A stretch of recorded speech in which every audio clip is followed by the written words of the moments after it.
The high street's now becoming a place of leisure and recreation more than just shopping.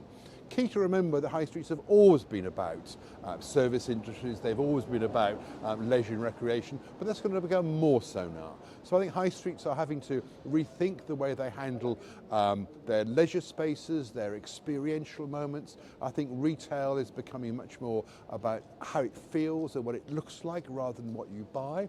And I think we're also seeing a big return of service industries onto the high street. We're seeing lawyers and accountants and solicitors moving back onto the high street, so the whole place feels very different. There's now over 300, about 325 bids in the country, and it allows businesses to be responsible, to take things back, to take back charge, to raise enough money, and bids are now, remember, raising £125 million a year to put back into their economies.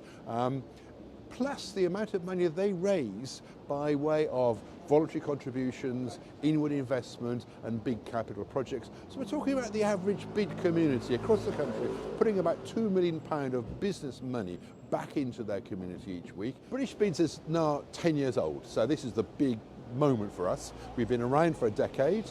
We've become, I think, the main trade body.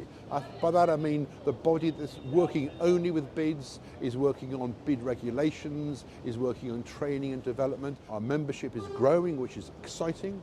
We have a certificate in bid management which runs twice a year now, giving us about 16 days of training. We're launching a new diploma in bid leadership which will be coming on stream later on this year. Well, we're picking up the big issues that we've picked up from bids over the last year or so. And we run a whole group of conferences and events. So our annual conference is now becoming the big moment in the bid industry where we come together.